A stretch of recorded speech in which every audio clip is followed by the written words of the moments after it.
Kung susugurin ka ni Homelander, sino sa mga to ang pipiliin mong magliligtas sa'yo? Naku, sobrang hirap na to kasi itong si Homelander, halos katumbas lang yan ni Superman eh. Tapos ang masama pa dito, masamang version siya ni Superman. Kumbaga sa contest ng makakalimutin, si Shansai siya.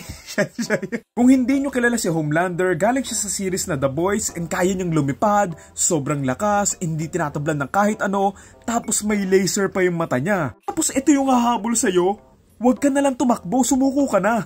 Okay, isa-isahin natin yung mga pagpipilian nating magliligtas sa atin. Okay, una, si Captain America na si Boy, I can do this all day. Favorite ko yung fight scene niya doon sa may elevator and yung labanan nila Bucky, pero imposible niyang matalo ng hand-to-hand combat si Homelander. I mean, ganadong-ganado siya sa pakikipaglaban, pero isang suntok lang sa kanya ni Homelander, mamimit and greet niya ulit si Peggy. Sunod, si Batman. Eto medyo may chance to. Natalo nga niya si Superman gamit yung pagiging witty niya eh. Paano pa kaya si Homelander na sobrang madamdamin? Basta ang kailangan, maunahan niya si Homelander kasi kung maunahan siya ni Homelander, nako, laser tong paniki na to. Nod, sino to? Si Snake Eyes? Hindi ko na maalala yung mga ganap-ganap nito ni Snake Eyes pero alam ko mala ninja to, so nakita niyo naman yung nangyari kay Black Noir, diba? Ninja, ilalaban mo kay Homelander? Anong gagawin yan? Mambabato na shuriken? Okay, next, si Bucky. Captain America nga, feeling ko hindi na uubre. Si Bucky pa kaya naiisa lang yung braso? Yeah, malakas pa rin siya, pero buhatin lang ni Homelander si Bucky doon sa may ere, tapos ihulog niya, then wala na. Next, si Kick-Ass. Teka, anong ginagawa mo dito, Kick-Ass? Wala ka namang bilang. Gustong gusto ko yung movies nito and I love yung goal and tapang niya makapaglaban kahit wala siyang kapangyarihan.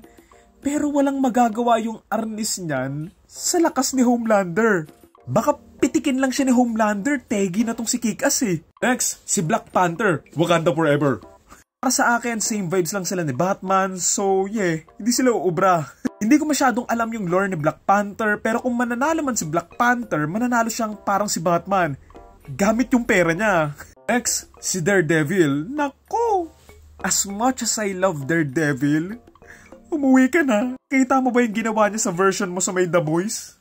Wala na. Ay, gaanong kabilis gumalaw at bumalentong tong si Daredevil. Isang laser lang sa kanya ni Homelander galing sa taas. Tegi na to, parang magnifying glass sa mga langgam.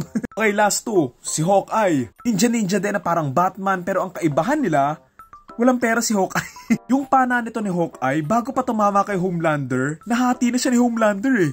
But not the least, si Jet Li doon sa may movie na The One na sobrang underrated. Hindi ko na masyadong maalala yung full movie nito pero yung tumatak sa akin dito, yung mga fight scenes nila na ang gaganda. Hindi ko sure and hindi ko na rin maalala kung ano yung range ng lakas nito pero feeling ko merong ibubuga to eh. Since kalaban din siya, pasamaan sila hanggang dulo. Ang ganda pa ng ending nito, panoorin nyo. Yung nakalagay dito originally $1,000 lang yung gagamitin natin. So ang pipiliin ko, si Black Panther na lang siguro kahit mahal. Pwede sana si Batman kaso parang feeling ko mas high-tech yung technology ni Black Panther eh. Tapos yung extra $300 ko, ibibigay ko kay Jet Li sa may The One kasi basta magaling yan. Panoorin nyo na lang yung movie niya para makita nyo. So ayun yung sa akin. Sa inyo, sino pipiliin nyo?